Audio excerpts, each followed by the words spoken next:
Hi guys, me Bobby here, and today I have another creepypasta narration for you. Today we're going to be narrating SpongeBob video.ISO.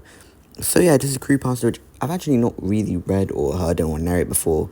It's just I was on the Lost Episode Creepypasta wiki, saw this as one of the trending articles, and decided to give it a read. So yeah, anyway, let's not waste any time and get right into it, shall we? So sit back, relax, as I read to you SpongeBob video.ISO. It was about 14 days ago today. A friend of mine has spiraled into activities that practically crumbled any innocent thoughts about cartoons altogether. Some very distressing things, so I'll explain this story as quickly as I can. She recently learned how to export digital ISOs from straight to DVD media. Her main focus was SpongeBob because she was super obsessed with it and never got to watch it much as a kid. We spent a lot of time working out how to download this and how to make sure what programs work and something about setup involving a DVD burner. But then she finds a website of these episodes online to download as ISOs. And this is the part where everything turns. She went on telling me about a linked episode in Season 2 category that intrigued her and said this. So, each set list episodes go from SpongeBob Video SBS2 EP01.ISO all the way to SpongeBob Video SBS2 EP35.ISO. But under that one was SpongeBob Video 2 EP35_2.ISO, which I presume was originally the second episode of episode 35 after Idiot Box and Band Geeks. But I guess I'm wrong, because SpongeBob Video SB2 EP35.ISO has both those episodes. Why is there two? Persuaded her that it was probably the same episode link, just uploaded twice. A lot of websites like this can upload the same thing twice, mostly on accident. That's what me and her thought before initially. You're probably right. Still pretty happy I get to watch these finally. I'm squeezing myself with joy. That was the last message she shot me before going inactive for a fortnight straight, without any given reason. There were no updates, no replies, no responses during that time being. And after all that, she finally wrote to me today with her little story of what transpired during that time. Sent 11:34 a.m. Hey OP, I apologize for not getting back to you for so long, but I had to stay off the computer in fear of what happened. That frickin' second link left me in a state of paranoia I can't describe. It's almost unarticulable, and you're probably not going to believe me when I say this, but I'm dead serious from what I saw. After watching most of the SpongeBob episodes I missed out on, I decided to check out an extra link and downloaded an ISO that had an episode I'm scared at going back detailing. It had that same happy intro, but there was no title card or episode name. It just started with shots of SpongeBob's house. Sent 11:51 a.m.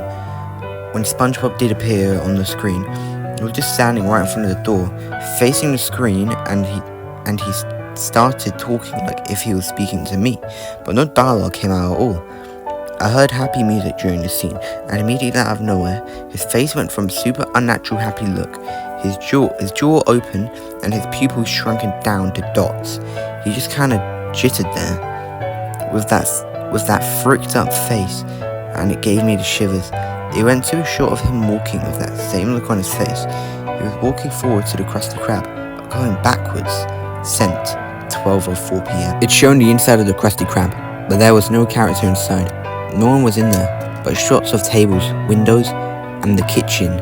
Then I was immediately assaulted with probably the most horrifying display of multiple Squidwards sitting at tables.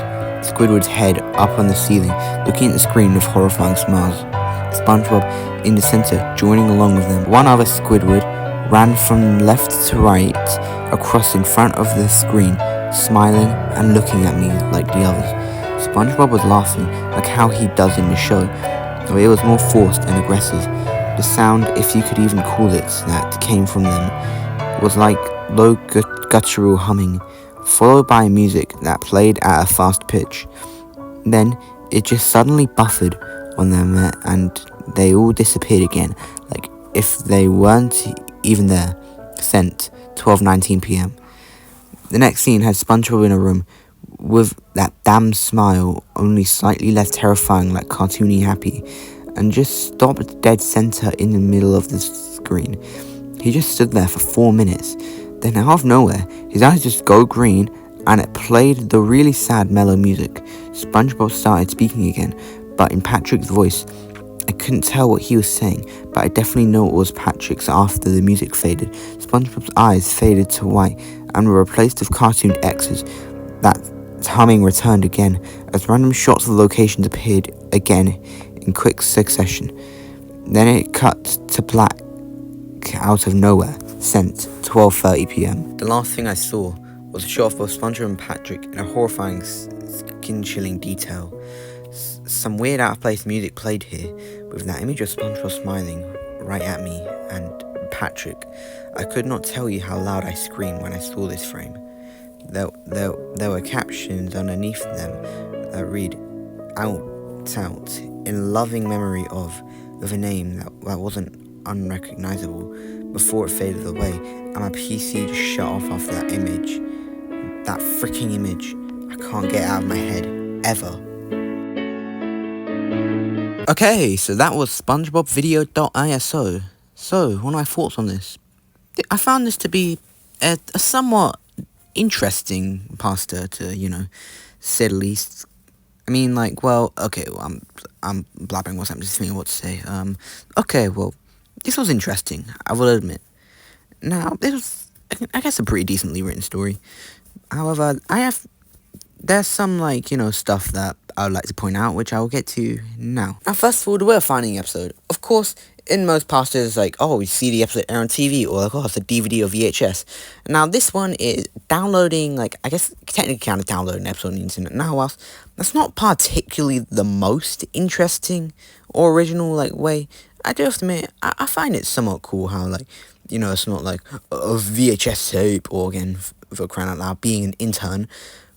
But, I still found it pretty creative, since the fact that, this was, the protagonist's, friend who actually, encountered the episode, and, because she wanted to, download, episodes and, at least burn them onto DVDs or something, yeah. So that must be, a somewhat, interesting concept, if you, ask me. Another thing that I actually found pretty creative of the story is how, instead of, the protagonist saying, of course, his friend, or I think it's a he, I don't know. Anyways, his friend encountered the episode, and instead of him just saying, okay, so she said that the episode started, no.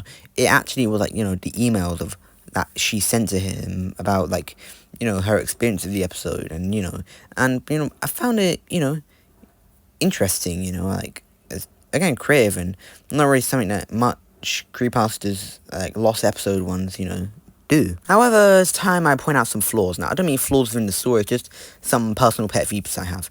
First of all, with the friend being hey, sorry, I've not reached out to you in 2 weeks, it's just that, it was, a bit too scary for me.